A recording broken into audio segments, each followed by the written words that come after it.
I must just introduce you to the host, really, of this building that we're in tonight, is lovely TV Apex Studios.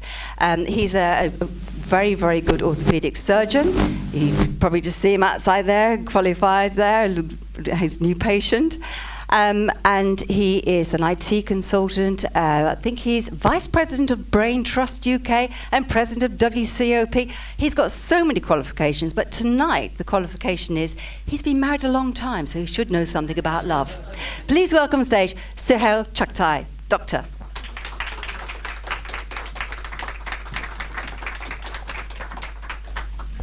Thank you. I think that I really appreciate the last qualification very much. Thank you. It's wonderful to see people who are either victims or beneficiaries of love today. You have to be at least one of them to qualify to attend the event today.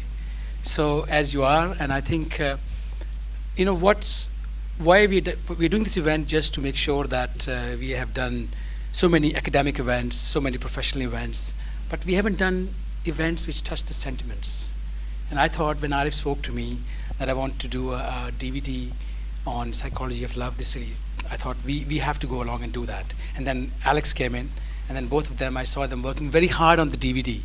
And they spent hours and hours with Arik and Jamal in studio. And eventually what they're going to show you today is really a work of intense hard work.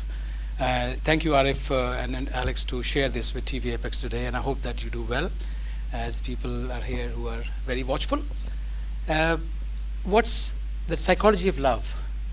I think kinds of love, there are many kinds of love. There was a young guy who went to a shop, a guy in 20s. He said to the shopkeeper, I want a card which says, you are my last ultimate love. That's Valentine's Day. So the shopkeeper got very impressed. This young guy is so committed. So he went to the back door and got a card, wiped the dust and said, that's the card, young man. I'm really impressed by your commitment. So the guy looked at the card and said, well, can I have 5 more of them, please? But we're not talking that kind of love today. We're talking psychology of love, which is the intense, deep love. And I think what is it which actually makes people fall in love? I mean, as an orthopedic surgeon, I'm probably not qualified to really say anything more on that. But what I know a little bit about this from general experience, that people I think 50 years ago, they thought it's physical attraction.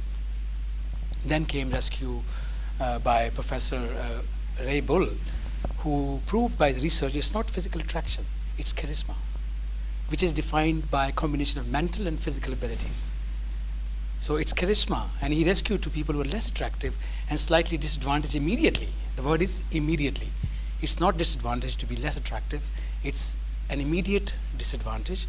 But people have tried to work on that disadvantage to become powerful than people who are more attractive. So remember that your disadvantage, not yours, anybody's disadvantage can work against the people who are advantageous if that guy is determined to go through.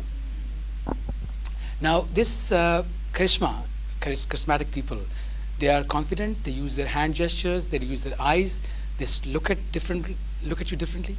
They lock their eyes at you, and that is what also is part of the charisma, part of the confidence. How committed they are, how confident they are, how convincing they are. We are born persuaders. All the charismatic people are born persuaders. They don't have the confidence in themselves only. They make you believe that you like them, or they like you. And that is what people actually make you fall in love. They follow you. They follow you like zombies sometimes because they believe in you.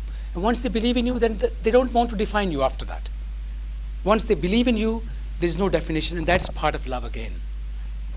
Now, I think you know Professor Lee, John Lee. Is a very eminent psychologist. He defined love as primary and secondary. He said there are 3 primary loves. One is love called love eros, which means a passionate love without anything, just chemistry, only chemistry. That's love eros. Then there is love ludus, which means it's a Greek term, which means the fun, joy, and love because you like to spend time with someone, because the jokes are shared and everything. That's love ludus. And then the third part of primary love is storge, when you have a deep understanding and you care for each other because you're good human beings and you've spent time together and then you don't want to move away. That's the third kind of love. And then within each category, there are 3 secondary loves. You can be a maniac, very, very possessive, very, very obsessive, not letting go. I'm trying to remember what I learned a few years back about love. And then the second part is pragma love, which is pragmatic. You are realistic. You let things go when your goals matter, but you love the person. So you're dividing time between love and work. And the third thing is, they call it agape. Agape means you just say, well, I'm for you.